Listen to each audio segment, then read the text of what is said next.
आता पाहूयात बातम्या विस्तारानं। आदिवासी नेते धरती आबा बिरसा मुंडा यांच्या 150व्या जयंतीचा उत्सव आजपासून देशभरात सुरू झाला। या निमित्त गुजरातच्या नर्मदा येथे आयोजित आदिवासी गौरव दिन कार्यक्रमात पंतप्रधान नरेंद्र मोदी यांनी मार्गदर्शन केलं। आदिवासी संस्कृतीचं भारताच्या जडणघडणीत मोठं योगदान आहे। त्यांचं हे योगदान आणि कुठलीही साधनं नसताना देशाच्या स्वातंत्र्यासाठी ब्रिटिशांविरोधात त्यांनी दिलेला लढा देश कधीही विसरू शकत नाही, असे गौरवोद्गार पंतप्रधानांनी काढले। जेव्हा जेव्हा देशाच्या स्वाभिमानाचा आणि स्वराज्याचा प्रश्न आला त्यावेळी आदिवासी समाज सर्वात पुढे होता, असं पंतप्रधान म्हणाले।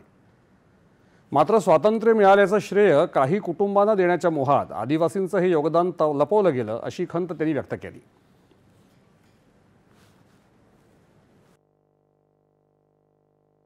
जनजातीय गौरव हजारों वर्षों से हमारे भारत की चेतना का अभिन्न हिस्सा रहा है। जब जब देश के सम्मान, स्वाभिमान और स्वराज की बात आई तो हमारा आदिवासी समाज सबसे आगे खड़ा हुआ। हमारा स्वतंत्रता संग्राम इसका सबसे बड़ा उदाहरण है। आदिवासी समाज से निकले कितने ही नायक नायिकाओं ने आजादी की मशाल को आगे बढ़ाया। स्वतंत्रता संग्राम के ऐसे कितने ही अध्याय जनजातीय गौरव और आदिवासी शौर्य से रंगे हुए हैं। भाइयों बहनों, स्वतंत्रता आंदोलन में ट्राइबल समाज के योगदान को हम भुला नहीं सकते हैं और आजादी के बाद यह काम होना चाहिए था,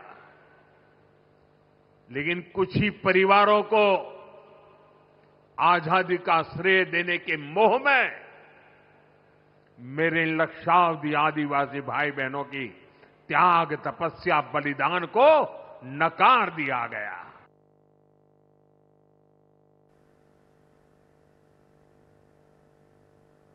गेली 60 दशकं देशावर राज्य करणाऱ्या काँग्रेसनं कायम आदिवासींना उपेक्षित आणि वंचित ठेवलं। त्यांच्या भागात कधीही विकास पोहोचवण्यासाठी प्रयत्न केला नाही।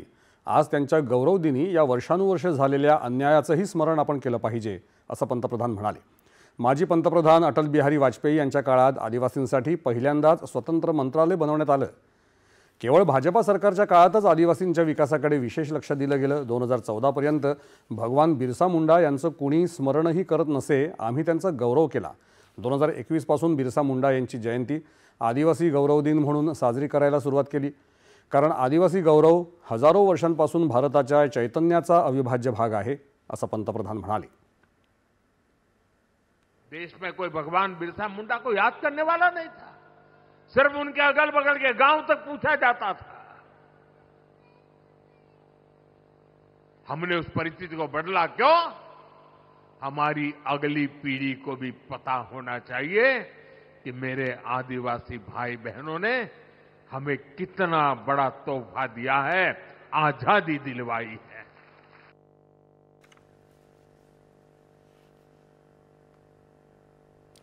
आज आम्ही आदिवासींसाठी अनेक विकास योजना आणल्या आहेत। श्री गोविंद गुरु चेयर जनजाती भाषा संवर्धन केंद्राचीही स्थापना केली आहे, ज्यामुळे आदिवासींचं साहित्य आणि गीतांचा अभ्यास होऊ शकेल, असं पंतप्रधान म्हणाले।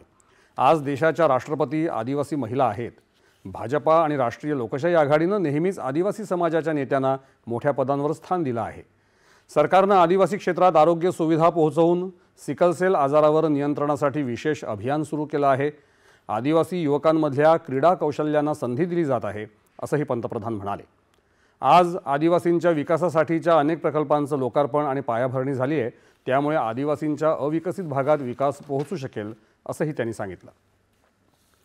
यावेळी गुजरातचे मुख्यमंत्री भूपेंद्र पटेल आणि इतर मान्यवर उपस्थित होते। आदिवासी संस्कृतीचं दर्शन घडवणारे विविध कार्यक्रम देखील यावेळी सादर करण्यात आले।